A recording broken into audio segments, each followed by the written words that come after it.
Adapun seluruh bumi satu bahasanya dan satu logatnya. Maka berangkatlah mereka ke sebelah timur dan menjumpai tanah datar di tanah Seir. Lalu menetaplah mereka di sana. Mereka berkata seorang kepada yang lain, marilah kita membuat batu bata dan membakarnya baik-baik. Lalu bata itulah dipakai mereka sebagai batu dan tergala-gala sebagai tanah liat. Juga kata mereka, marilah kita dirikan bagi kita sebuah kota dengan sebuah menara yang puncaknya sampai ke langit, dan marilah kita cari nama supaya kita jangan terserak ke seluruh bumi. Lalu turunlah Tuhan untuk melihat kota dan menara yang didirikan oleh anak-anak manusia itu, dan Ia berfirman, mereka ini satu bangsa dengan satu bahasa untuk semuanya. Ini baru permulaan usaha mereka. Mulai dari sekarang apapun juga yang mereka rencanakan, tidak ada yang tidak akan dapat terlaksana. Baiklah kita turun dan mengacau-balaukan di sana bahasa mereka, sehingga mereka tidak mengerti lagi bahasa masing-masing. Demikianlah mereka diserahkan Tuhan dari situ ke seluruh bumi, dan mereka berhenti mendirikan kota itu. Itulah sebabnya sampai sekarang nama kota itu disebut Babel, karena disitulah dikacau-balaukan Tuhan bahasa seluruh bumi, dan dari situlah mereka diserahkan Tuhan ke seluruh bumi. Demikian jauh pembacaan firman Tuhan. Yang berbahagia ialah setiap kita yang membaca, mendengarkan, merenungkan firman Tuhan, dan juga melakukan firman Tuhan dalam kehidupan kita sehari-hari. Manusia waktu diciptakan itu segambar dan serupa dengan Tuhan. Kata segambar itu sama, kopi persis. Nah, Tuhan itu maha mengetahui. Tuhan itu maha pintar. Tuhan itu maha guru.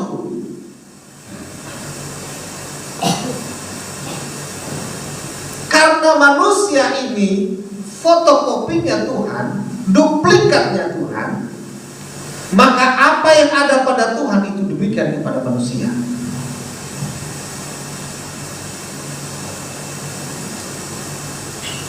Kak, tolong kasih kecil sedikit karena dia menggemung di sini.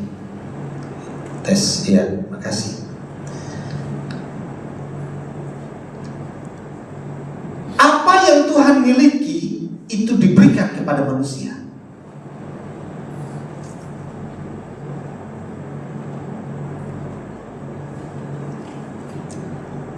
Jadi manusia itu sebenarnya itu serba bisa. Dan ini dibuktikan dengan ini baru kitab Kejadian. Pemberontakan pertama manusia jatuh dalam dosa. Itu pun karena manusia itu fotokopinya Tuhan, duplikatnya Tuhan. Kepintaran yang ada pada Tuhan itu diberi, itu yang diberikan kepada manusia itu tidak diambil. Tetap pada manusia. Dan Tuhan berikan kebebasan kepada manusia. Jadi saudara, kita lihat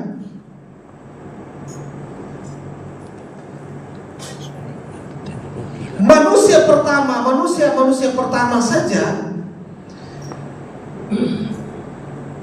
itu mereka tuh sudah pintar.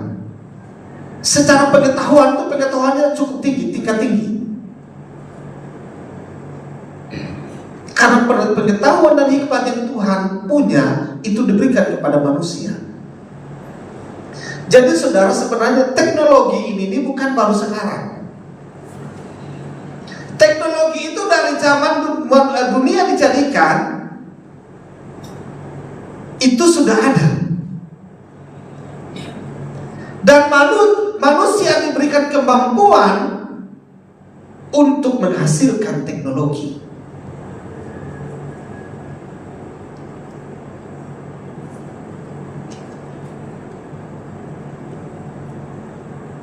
Walaupun banyak manusia yang kadang kurang tidak menyadari itu. Jadi saudara, sebenarnya setiap manusia itu tuh sudah diberikan kepintaran yang khusus oleh Tuhan. Jadi tidak ada manusia yang bodoh sebenarnya, tidak ada. Coba bilang kepada orang di samping kiri kanan, kamu tidak bodoh. Kamu tidak bodoh, kamu pintar. Kamu tuh pintar.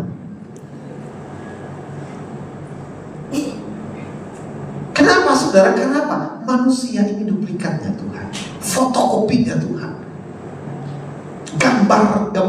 gambarnya Tuhan.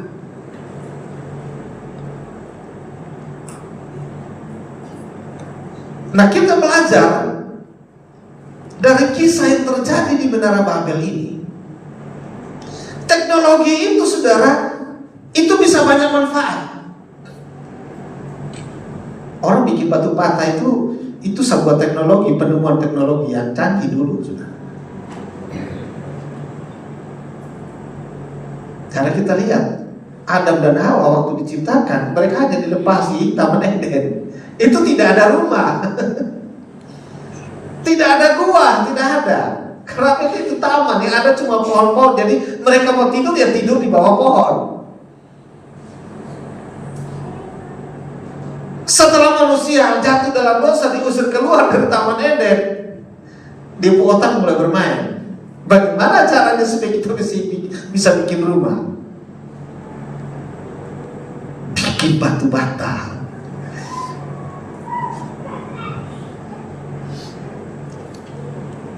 Setelah mulai pintar, mereka mulai susun, bikin dia kayak rumah. Wah, jadi cantik. Jadi bangunan mewah, bangunan permanen pertama yang dibangun itu adalah Menara Babel, saudara. Itu bukti teknologi yang dibangun oleh manusia pertama. Tetapi itu, saudara, kepada perkembangannya, teknologi juga bisa dipakai untuk melawan Tuhan.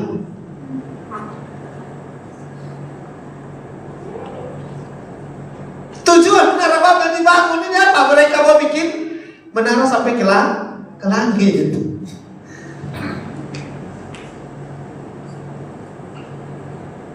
Makanya saudara, waktu manusia menciptakan Apollo 1, 2, dan 3 untuk ke bulan, kenapa Apollo 11 baru bisa berhasil? Kenapa? Apollo 1, 2, 3, 10, seterusnya itu dipakai untuk melawan Tuhan.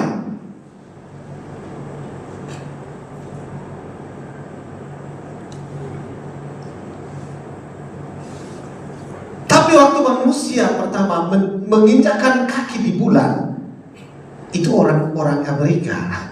Dia bilang apa? Dia bilang begini, ternyata benda yang kita dewa-dewakan di bumi ini hanya benda mati. Dan begitu besarnya keagungan Tuhan. Makanya mereka bisa pulang dengan selamat. Apollo pertama, itu waktu baru mau diterbangkan, langsung meledak. Kegagalan, karena dipakai untuk melawan Tuhan. Nah, Menara Babel dibangun, tujuannya apalah? Untuk menyamai Tuhan. Tuhan bisa gak dilawan? Tuhan bisa tidak dilawan, saudara? Tidak bisa. Gak bisa. Tuhan tidak bisa dilawan. Kenapa? Karena Tuhan yang pegang nafas kita, Tuhan yang punya hidup kita. Jadi Tuhan tidak bisa dilawan. Jadi jangan ada orang yang coba-coba melawan Tuhan. Akibatnya tidak baik. Bilang kepada orang di samping kiri kanan, ingat, jangan coba-coba lawan Tuhan, ya. Jangan coba-coba. Jangan coba. Akibatnya tidak baik kalau lawan Tuhan. Apa manusia pakai teknologi untuk memberontak sama Tuhan? Ini baru bagian pertama, loh. Sekarang kita lihat perkembangan sekarang terjadi.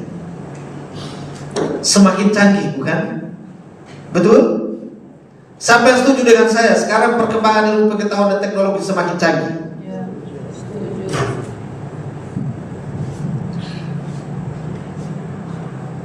Sekarang orang ini tinggal dilaksanakan saja. Handphone sekecil biji beras, nanti ditanam masuk di dalam sini, jadi ketemu otak sini, masuknya di sini. Jadi kalau orang mau telepon kita, nanti dia langsung kita langsung tahu. Jadi langsung connect. Kalau berpikir untuk terima, langsung terima, ngomong. Jadi kalau kita lagi ngomong-ngomong begini, ini sebenarnya orang lagi telepon, walaupun orang lain lihat ini orang gila. Dan itu sementara tinggal mau didistribusikan. Sekarang di beberapa negara besar, orang pergi belanja tidak lagi pakai uang cash, tidak pakai kartu, karena sudah ada microchip dimasuk di sini. Semua berhubungan dengan bank, dengan tabungan, semua keuangan, semua mereka tahu. Jadi mau pergi belanja, lu tinggal ambil saja semua di supermarket, lu tinggal jalan, tidak perlu ke kasir. Kenapa? Sudah ada sensor, dia langsung bunyi, langsung keluar memang kita punya apa. Jadi sampai di rumah sudah ada tagihannya, struk pembayarannya sudah ada sampai di rumah nanti. Jadi kita punya dana terpotong, sudah artinya kita supaya langsung dengan kita punya teknologi yang ada.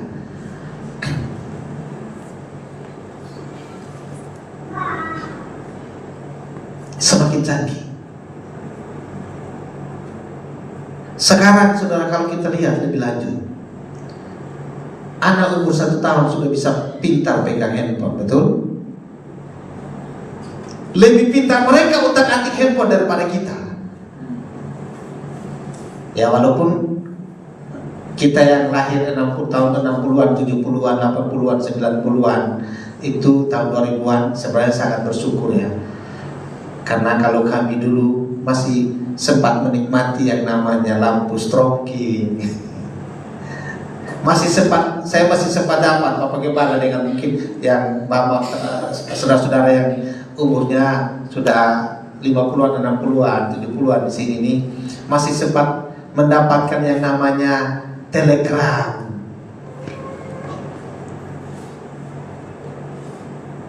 Karena saya lahir besar di Sabu, memang lahirnya besarnya sampai tahun 84 itu ada tadi Kupang. Itu tahun-tahun 70-an 80-an itu ke Sabu hanya banyak pakai telegram. Dia pakai huruf Morse, bunyi tut tut tut tut tut tut. Tapi juga masih dapat mesin ketiknya begini, manual.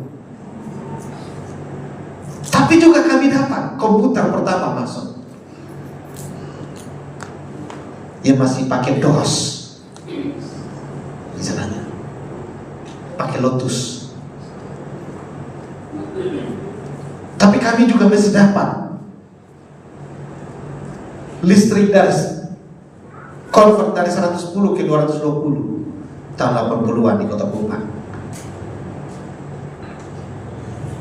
Kami juga masih dapat handphone pertama yang disebut Nokia, bisa kan biasanya begini kalau lempar anjing mati.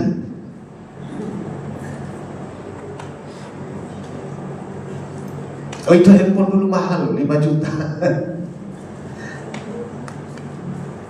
Saya beli pertama handphone itu di Batam itu waktu lagi mau ini apa, hanya karena mau berkomunikasi dengan kekasih yang ada di Kalimantan waktu itu. Nah dulu kalau sudah bilang yang punya telepon rumah itu rasanya sudah kaya banget, soal jadi orang kaya itu. Tapi sekarang coba kita lihat, mau sampai di mana yang sudah ada handphone? Bukan cuma handphone, istilahnya apa?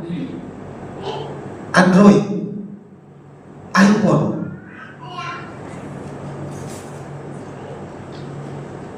Tapi saudara, coba saudara ikuti anak-anak kecil yang saudara sering kasih mereka bermain handphone, jiwanya terganggu. Banyak kami temukan anak-anak yang sering dikasih ini kan remaja kok. Mereka kadang mulai dari kecil mulai main game segala macam. Kadang sudah mulai nonton YouTube. So misalnya dong klik YouTube dan aneh-aneh juga dong bisa nonton. Akhirnya anak itu kecanduan. Ambil handphone pasti mengamuk. Bukan cuma ngamuk, orang tuanya bisa dipukul, bisa dibunuh. Kejadian 2 tahun lalu itu di Amerika Serikat. Seorang anak berumur 13 tahun bisa bantai bapak mama sama adik-adiknya semua di dalam satu rumah, hanya karena orang tuanya larang untuk bermain game online. Setelah dia bantai bunuh habis, dia lanjut lagi bermain. Sampai polisi datang pun dia masih bermain game. Nah, tanpa kita sadar, saudara, kemajuan teknologi bisa membawa kita memberontak terhadap Tuhan. Tapi saya mau bilang, kemajuan ilmu pengetahuan dan teknologi juga kita harus sadari bahwa kita bisa pakai untuk memenangkan jiwa bagi kerajaan surga. Banyak anak-anak kita yang terkadang hancur masa depannya karena kita tidak bisa membantu mereka untuk mengontrol mereka memanfaatkan ilmu pengetahuan dan teknologi. Jadi anak-anak kita di rumah, saudara, tidak salah kalau kita kasih mereka handphone. Tapi yang menjadi salah kalau kita tidak menolong mereka untuk mereka bisa memanage kapan mereka harus bisa pakai ini, kapan saatnya mereka harus simpan.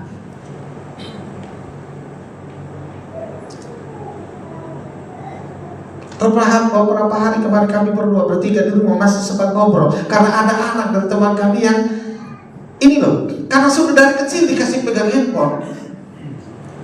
Ini anak waktu diambil handphone itu bukan cuma ngamuk, bukan cuma menangis,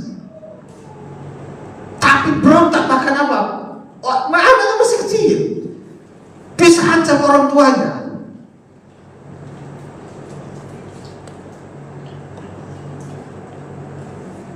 Nah, kita lihat, saudara, belajar dari kisah Menara Babel inilah dampak dari teknologi kalau tanpa takut akan Tuhan. Jadi anak-anak kita, generasi kita, saudara, yang sekarang ini, anak cucu kita yang masih kecil, ajar mereka untuk takut akan Tuhan, supaya waktu mereka pegang dan memiliki teknologi ini, mereka tidak memberontak terhadap Tuhan. Amin. Amin. Amin. Amin. Jangan lepaskan mereka, apalagi kalau kita orang tua lagi sibuk dengan yang lain, terus kita biarkan mereka sendiri memegang pengetahuan dan teknologi ini. Saudara, saya cukup ada satu video yang terjadi di Prancis kalau tidak salah itu. Saya lupa, tadi malam saya coba cari videonya, saya lupa apa di mana. Dia punya anak orang kaya, bapak mamanya kaya, punya duit. Karena anaknya ini umurnya baru 7 tahun, 8 tahun. Karena dia lihat anak-anak yang lain di luar sana itu sudah semua pegang ini tablet, pegang ini handphone segala macam. Karena orang tua ini merasa punya uang, ajak anaknya ini ke konter. Langsung minta yang paling terbaru, tablet yang paling terbaru yang bisa dipakai itu anak saya. Bisa dipakai telepon, bisa dipakai internet segala macam. Dikasih keluar tablet, harganya 15 juta. Tapi yang punya konter ini dia tanya, "Bapak, ini mau kasih siapa?" "Oh, mau kasih anak saya." "Oh, Bapak punya uang banyak ya." "Oh, bahkan saya bisa beli semua yang ada di sini untuk anak saya." Tetapi yang punya konter ini bilang begini, "Saya sangat menghargai uang Bapak, tetapi tablet ini tidak akan pernah bisa diperuntukkan untuk anak Bapak." "Kenapa?"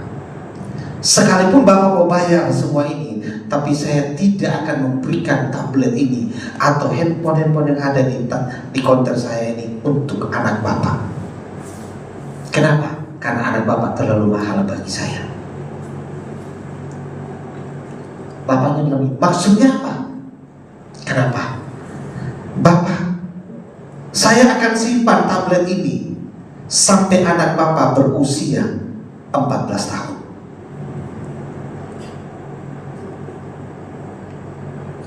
Kenapa bisa begitu? Bapak, anak Bapak terlalu mahal dibandingkan harga tablet ini. Kenapa? Akan menjadi lebih mahal kalau Bapak kasih dia tablet. Kenapa? Karena waktu Bapak memberikan tablet ini kepadanya, jiwanya akan terganggu, rohnya juga akan terganggu, dan Bapak akan membayar lebih mahal dari itu karena kehilangan anak Bapak.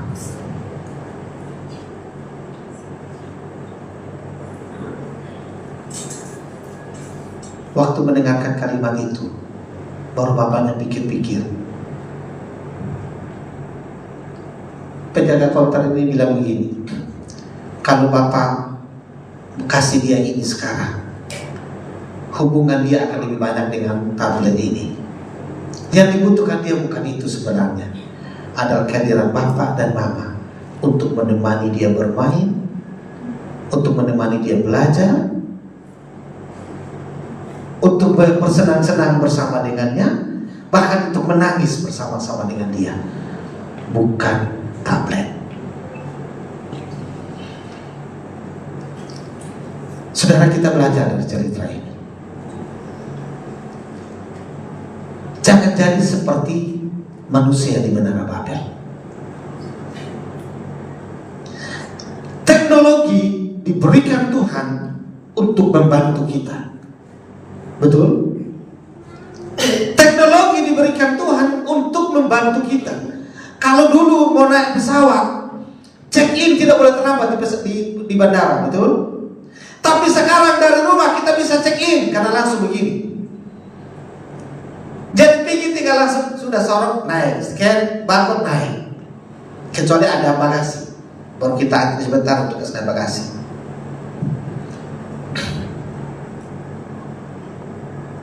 Dengan adanya teknologi ini mempermudah kita. Anak-anak kita yang ada di Amerika, kita bisa lihat rajanya, kita bisa lihat mukanya, kita bisa ngobrol bertatap muka begini walaupun lewat layar.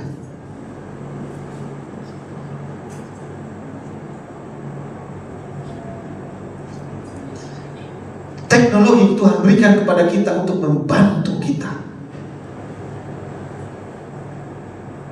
bukan untuk kita memberontak terhadap Tuhan, bukan untuk kita melawan Tuhan. Kalau kita biarkan anak-anak kita yang belum saatnya mereka harus pegang handphone, saatnya mereka harus bermain.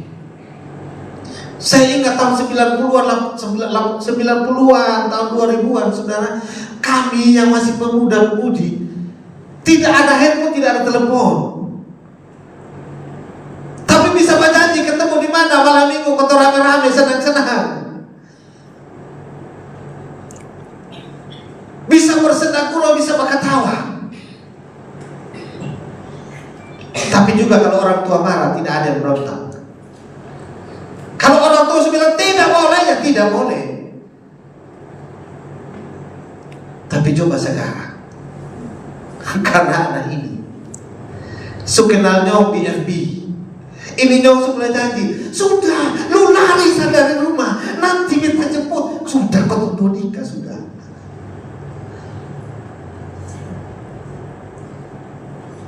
Sekarang banyak pernikahan yang ketemu jodohnya di FB, di Instagram, betul? Sampai setuju dia beta. Kalau dulu kita pakai surat, walaupun saya tempat dia tidak pakai surat, langsung, tidak pakai jembatan, takut jembatannya rubuh.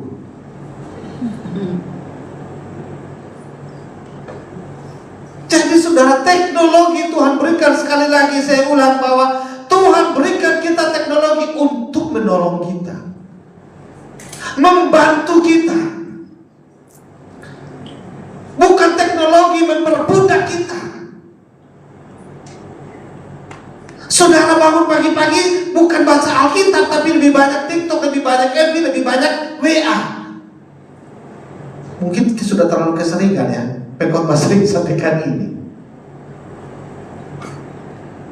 Terkadang kita tidak mau jujur, lagi firman begini pun kita bukan dengar firman, tetapi lagi main FB, main WA. Ingat, mata Tuhan melihat. Bapak Gembala semuanya tidak lihat, tapi mata Tuhan lihat.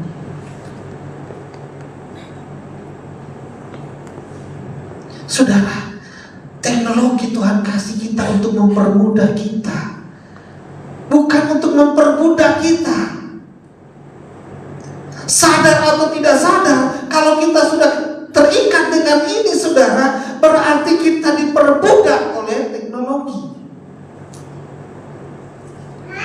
Makanya pemberontakan demi pemberontakan di mana-mana terjadi, itu karena teknologi yang disalahgunakan.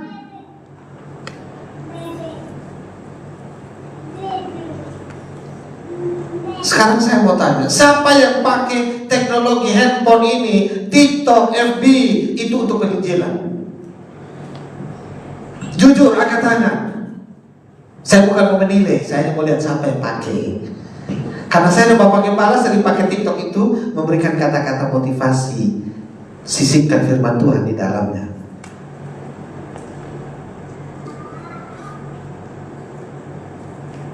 Jangan sampai kita juga sebagai anak-anak Tuhan hanya di TikTok itu hanya begini, tetapi tidak ada nilai firman Tuhan, tidak ada nilai kebenaran. Jangan, rugi kita.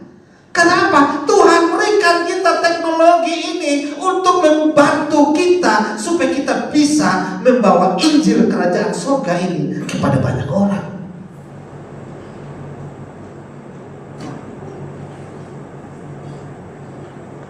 Walaupun saudara, kalau kami penginjilan atau memuridkan orang, jarang kami angkat di FB, karena memang kalau yang namanya sudah begitu, biasanya saya tidak suka untuk diangkat, diketahui banyak orang. Karena apa? Karena biasanya kalau sudah like begini itu, nanti upahnya saya habis. Tapi kalau sesama kita jemaat tidak apa-apa, untuk saling memotivasi itu penting, ya, tidak salah.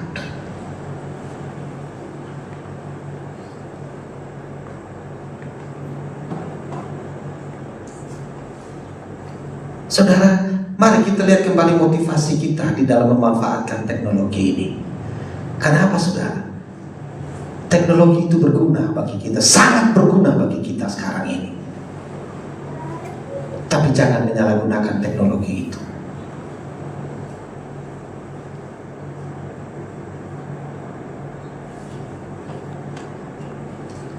Karena apa? Setiap pemberontakan pasti ada hukuman, saudara. Pasti ada akibatnya. Akibat pemberontakan manusia di Babel, mereka dicari mereka kemana-mana. Yang tadinya satu bahasa menjadi banyak bahasa. Dan saudara bisa lihat banyak bahasa di bumi, betul? Walaupun ada bahasa pemersatu sebenarnya. Kalau zaman Romawi dan Yunani, bahasa pemersatunya bahasa Yunani. Mulai berkembangan kesininya lagi, maju, ternyata Inggris lebih kuat. Akhirnya apa? Bahasa Inggris menjadi bahasa pemersatu dunia. Bukan tidak mungkin ke depannya bisa bahasa Cina, bahasa Mandarin bisa menjadi bahasa pemersatu dunia, bisa. Bukan tidak mungkin bahasa Indonesia bisa menjadi bahasa pemersatu dunia, walaupun sekarang menjadi pemersatu Indonesia.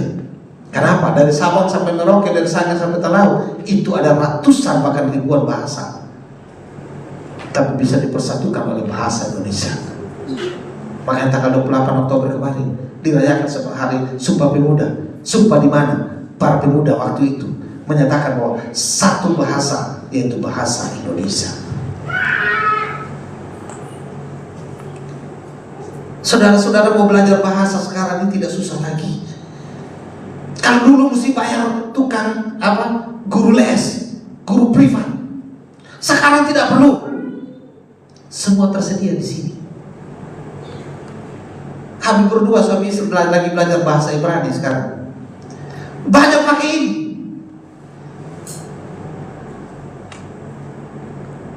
Untuk apa? Untuk menambah pengetahuan kita. Supaya waktu kita mempelajari firman Tuhan, ada hal-hal yang kita belum pahami, kita bisa mengerti dan memahaminya. Supaya waktu kita berbicara dengan orang, ada orang yang sana karena dia lebih tahu dari kita juga bisa menjawab. Makanya saudara sekali lagi, manfaatkan teknologi ini untuk kepentingan kita dan kepentingan Tuhan paling utama.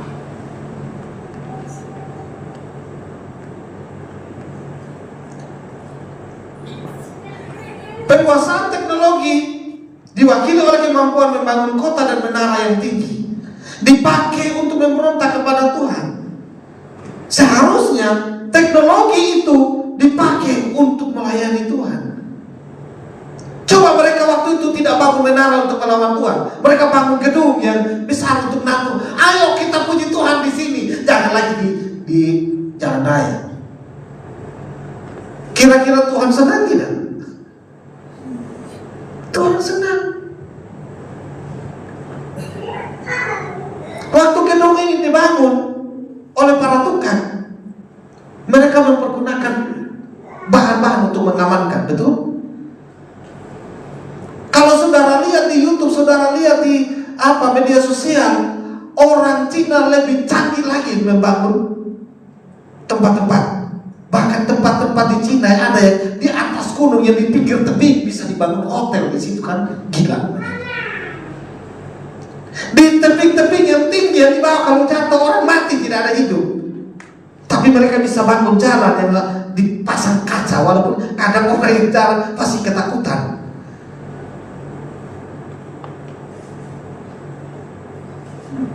Bahkan bisa membangun hotel yang mewah sekali di atas puncak bukit yang begitu tinggi, yang orang bilang ini mau naik ke atas saja pakai pesawat.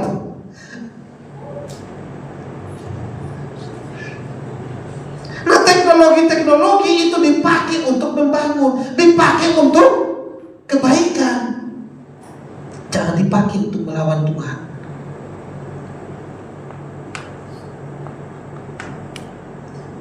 Kalau dipakai untuk melayani Tuhan, saudara, waduh, saya percaya bahwa tidak ada lagi Injil ini tidak diberitakan ke seluruh dunia. Injil menjadi kesaksian bagi banyak orang. Bahkan orang-orang yang sekarang ini lagi kehilangan arah, yang orang bilang begini, anak-anak muda, anak-anak remaja, pelajar yang sekarang ini kekurangan kasih sayang, mereka bisa dilayani oleh kasih sayang Tuhan melalui media sosial.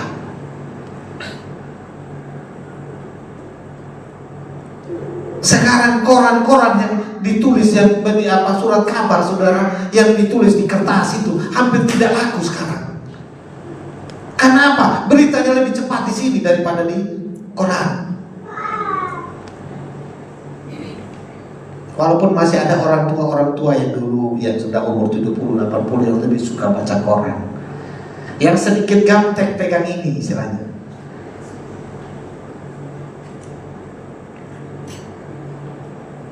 Saya bersyukur Bapak Namas mana ada.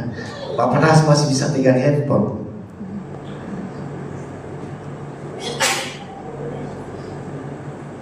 Saudara, mari sekali lagi kita pakai teknologi ini untuk melayani Tuhan. Bilang kepada orang di samping kiri kanan, handphonemu pakai untuk penginjilan. Handphonemu pakai untuk penginjilan. Kalau main TikTok, main saja TikTok. Kalau saudara ikuti TikToknya saya, ini baru belajar juga main TikTok. Nah, saudara bisa lihat TikToknya saya pasti saya pakai latar belakang stroberi di rumah, anggur di rumah. Ternyata dari situ ada keuntungannya, saudara. Orang datang ingin mau beli anakan stroberi, saya kasih stroberi yang sudah berbuah, bukan yang masih baru ditanam, tidak. Nah, ada nilai tambahnya di situ, sudah.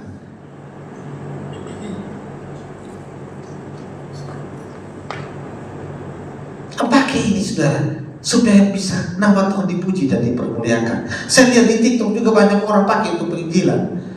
Bahkan ada perdebatan antara orang-orang Kristen dengan orang-orang yang di luar Kristen. Saya malas perdebatan, tapi kadang senang juga hanya begitu dengar aja gitu. Kadang sampai emosi-emosi mereka. Tapi gak apa-apa, biarin aja. Yang penting nama Tuhan dipermuliakan karena teknologi ini, saudara. Itu yang paling penting.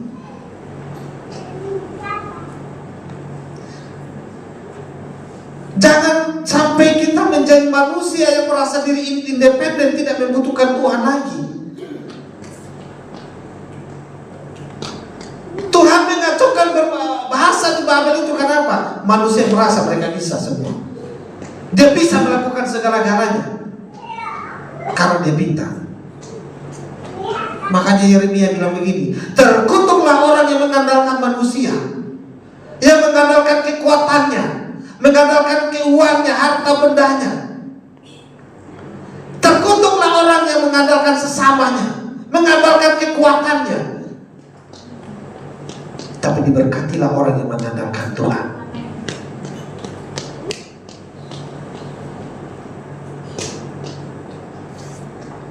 Kira-kira Tuhan bisa pakai nggak dari teknologi ini Tuhan memberkati saudara dan saya?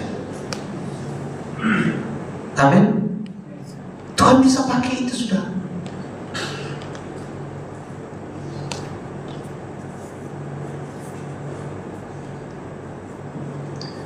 Berapa hari kemarin ada salah satu anak rohani kami di Soe, dia di bawah menikah. Umurnya baru 30. Yang baptis mereka tahun 2007 lah, 2015 itu di Soe, itu saya yang baptis mereka dengan seorang hamba Tuhan. Waktu itu kami masih di GTS Kumar. Karena ya waktu itu kami baptis mereka ada 29 orang. Saya sudah retret pelajar, mereka ambil keputusan memberi diri dibaptis. Dan salah satunya dia yang bertahan, yang tetap eksis melayani Tuhan, mengasihi Tuhan. Dia meninggal, saudara, karena dia baru pulang, karena dia salah satu orang penting di Bawaslu Kabupaten TTS. Sekitar jam 11 malam dia pulang ke rumah. Masih dengan ini tanggal 5 Desember nanti ini mereka menikah. Jadi masih ini dengan calon suaminya. Dia masih bilang begini, sebelum lu pulang itu muka dirawat baik-baik dulu. Dia masih bantu kasih pasang masker ini di wajah calon suaminya supaya itu muka bersih. Gitu loh. Dia pun calon suami baru mau ke kamar dia yang ke kamar mandi. Dia yang mau ke kamar mandi karena tidak ada air di WC di kamar mandi. Dia pun calon suaminya pergi ambil air sebentar. Datang calon suaminya taruh air di kamar mandi, mau kasih tahu dia sudah ke kamar mandi, dia sudah dalam kondisi tergeletak di lantai. Diangkat pun, dipanggil-panggil namanya, dia sudah tidak sadar. Hanya dibilang kepala sakit tadinya. Dibawa ke rumah sakit, itu sudah tidak ada napas. Langsung kontak Bapak Gembalanya, Bapak Pendeta Oktomisa, datang sekitar jam 1:30 malam. Mereka paksa ke rumah sakit. Sudah tidak ada nafas. Dicoba dilanja apa semua itu tidak dapat lagi.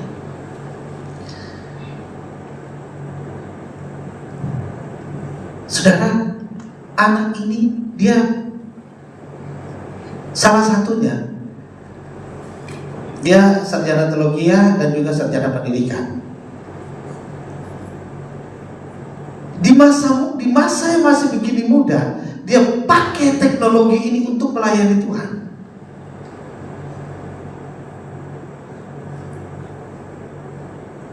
Sampai saudara, kondisi yang terjadi karena dia setia melayani Tuhan, apa yang ada padanya dia pakai untuk melayani Tuhan.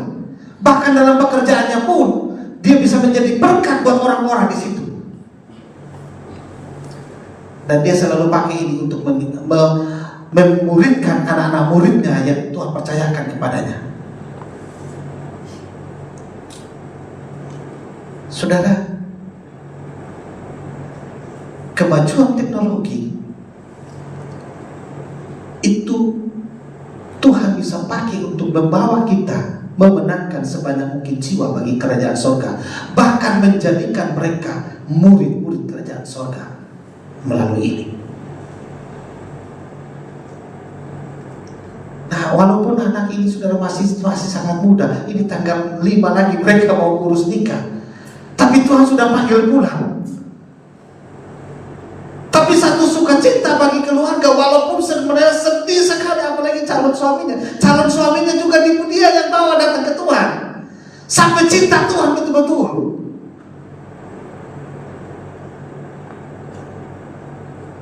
Nah ini saudara,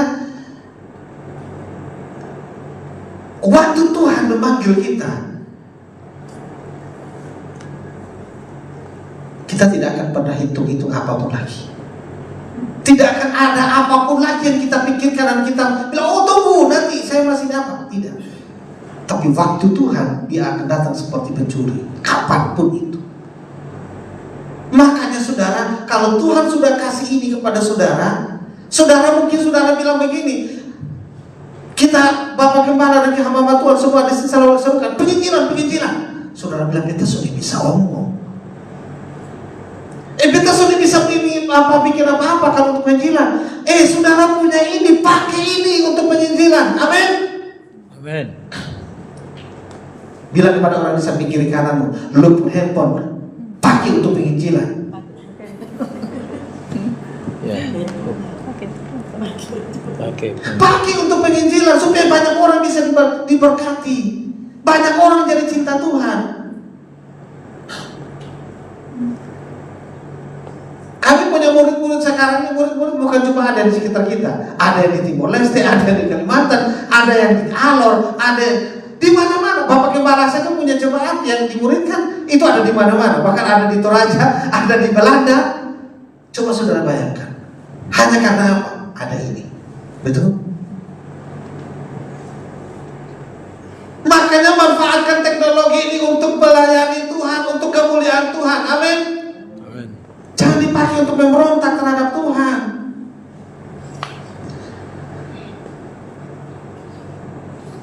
Manusia juga terkadang saudara, kemajuan teknologi itu bisa membawa manusia menjadi sombong.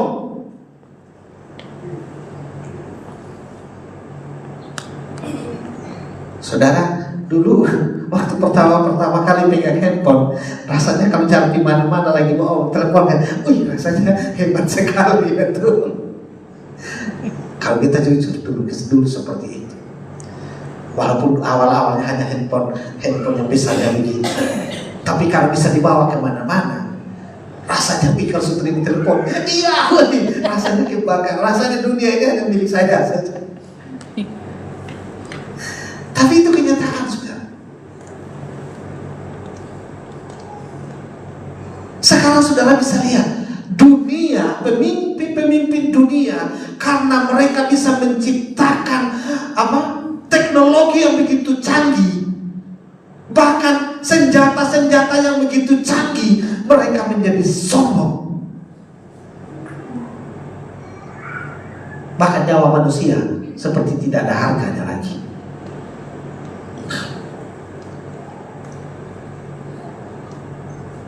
Sekarang kita harus lebih waspada sekarang saudara. Karena apa? Perkembangan teknologi ini, kecanggihan alat-alat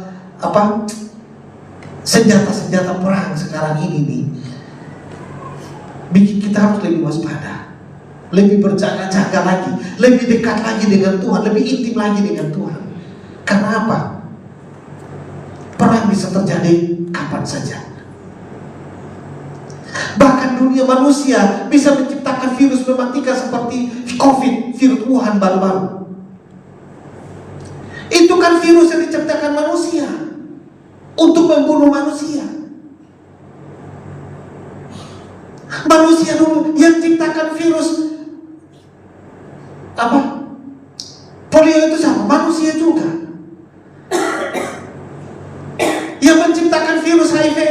AIDS itu siapa? Manusia juga. Untuk apa? Mengurangi populasi manusia di bumi ini.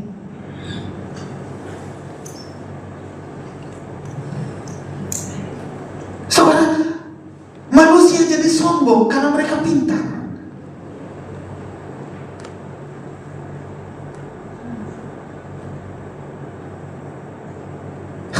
Makanya manusia ini di dalam kitab, di dalam Menara Babel ini, sombongnya mereka. Marilah kita cari nama, kita cari tempat, kita buat ini, buat itu. Itu terlalu sombong.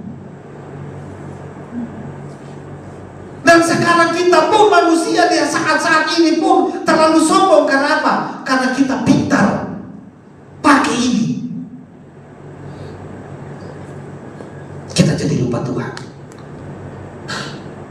Lupa bahwa apa? Hikmat, kepintaran, pengetahuan, akal budi itu datangnya dari Tuhan. Saudara, penguasaan terhadap teknologi dapat menimbulkan kecongkakan dalam diri manusia. Kita lihat contoh Titanic, kapal besar. Yang kuat yang desain itu dia bilang begini, ini Tuhan pun tidak mungkin kasih tenggelam. Tapi Tuhan bilang begini, lu kurang ajar lu lawan saya. Langsung hanya bekan sepotong, brak, meledak, pecah tebalah bagi dua, tenggelam. Padahal orang yang naik waktu itu tuh orang-orang kaya yang kekayaannya miliaran, triliunan, tenggelam dengan kapal itu.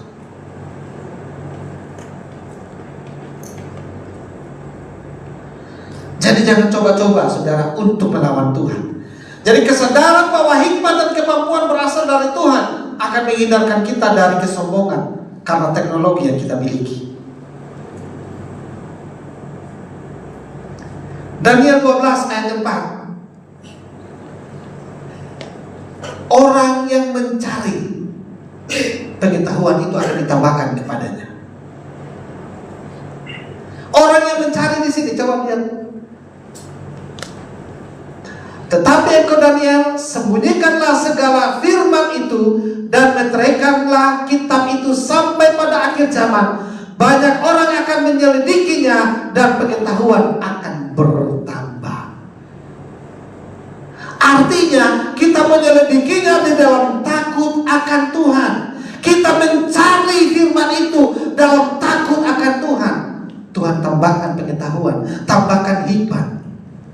Makanya anak-anak Tuhan yang masih sekolah itu jangan pernah menganggap dirimu bodoh, jangan pernah menganggap dirimu tidak pintar. Kenapa? Tuhan sudah mengaruniakan hikmat, pengetahuan, akal budi itu kepadamu waktu engkau menyatakan bahwa aku takut akan Tuhan. Hidupku adalah milik Tuhan. Sumber pengetahuanku adalah Tuhan. Sumber hikmatku adalah Tuhan. Waktu engkau bilang begitu, kau menjadi anak yang pintar. Kenapa? Permulaan hikmat adalah takut akan Tuhan. Permulaan pengetahuan adalah mengenal yang Maha Tinggi. Jadi sekali lagi yang masih sekolah, jangan pernah merasa dirimu pintar. Kenapa? Waktu engkau rajin membaca dan merenungkan firman Tuhan, pengetahuanmu akan bertambah, kepintaranmu akan semakin meningkat. Amin. Hei yang masih anak sekolah, aminkan ini. Amin. Haleluya. Oh ini masih sekolah jadi. Ini yang anak sekolah tidak aminkan. Saya mau bilang, seberapa besar pun usahamu, kalau engkau tidak takut akan Tuhan, engkau tidak akan pintar. Kepintaranmu akan sia-sia. Amin. Karena sekali lagi, permulaan hikmat adalah takut akan Tuhan. Permulaan pengetahuan adalah mengenal yang Maha Tinggi. Kenapa mengenal yang Maha Tinggi? Karena dari situlah sumber hikmat dan pengetahuan itu. Yang terakhir, akibat dari pemberontakan, akibat dari kesombongan, akibat dari tidak mengakui Tuhan dalam kepintaran yang kita miliki, hukuman Tuhan terjadi. Menara Babel, Tuhan hukum memang dia langsung kasih kacau balau dia punya bahasa. Waktu zaman Nuh, orang dikasih tahu tentang Tuhan tidak mau.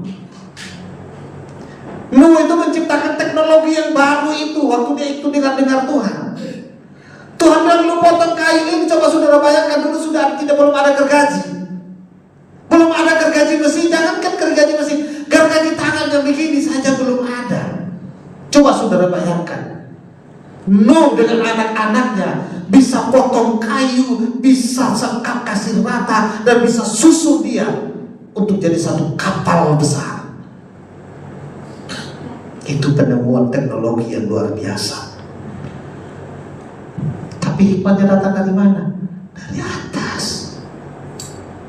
Tuhan bilang sama Nuh, lu bikinnya begini ya, ukurannya begini ya, nanti kayu ini lu pakai, kayu ini lu pakai.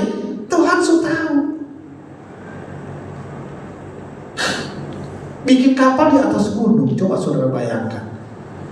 Teknologi yang luar biasa loh.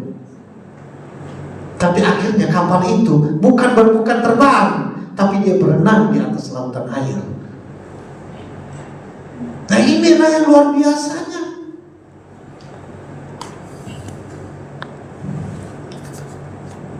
Orang yang tidak mentaati Tuhan, orang yang memanfaatkan teknologi untuk hal yang tidak berguna, untuk hal yang sia-sia, hukuman Tuhan tetap terjadi atas mereka.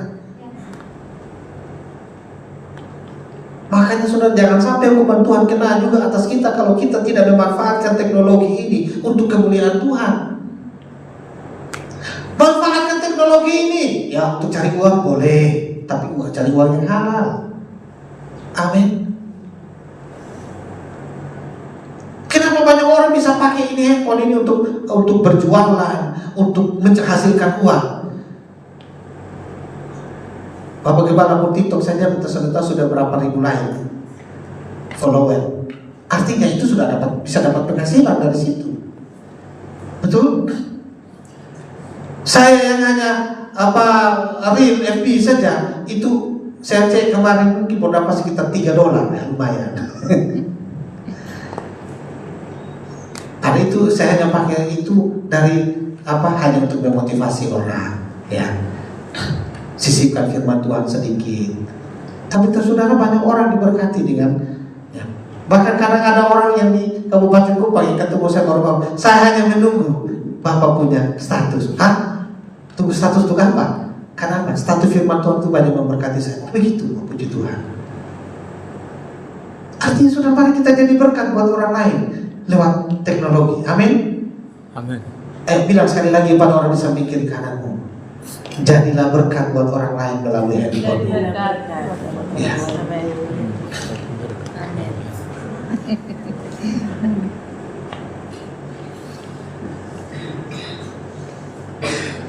Ketika kita asik berfokus kepada menara Babel dan membuat kita lupa pada posisi kita di hadapan Tuhan, yang Tuhan minta segeralah kita berbalik.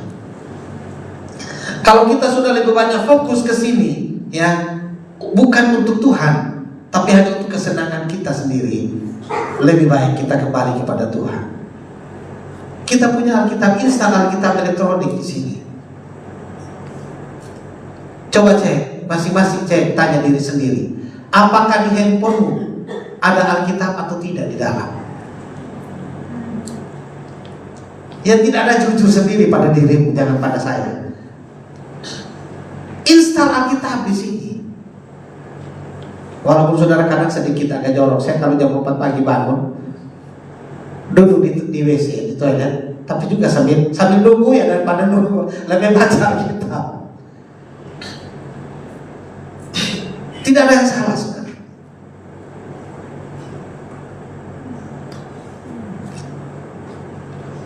Pakai teknologi ini untuk kemuliaan Tuhan. Amin. Amin. Lebih baik peka terhadap teguran Tuhan dan segera berbalik kepada Tuhan. Saudara yang paling tahu dengan hidup saudara. Saudara paling tahu seberapa banyak kau berikan waktumu untuk Tuhan. Seberapa besar kau memakai teknologi ini untuk Tuhan, untuk kemuliaan Tuhan. Saudara yang paling tahu. Saya tidak perlu beritahu saudara, atau saudara tidak perlu beritahu kita. Tapi kalau saudara menyadarinya, setelah firman Tuhan ini disampaikan, dan saudara menyadarinya bahwa saudara sudah terlalu jauh meninggalkan Tuhan karena barang ini, kembali kepada Tuhan. Siang ini hanya itu panggilan Tuhan, permintaan Tuhan. Kembali sama Tuhan. Pakai benda mati ini untuk memuji, mempermuliakan Tuhan. Untuk menyembah Tuhan pagi ini.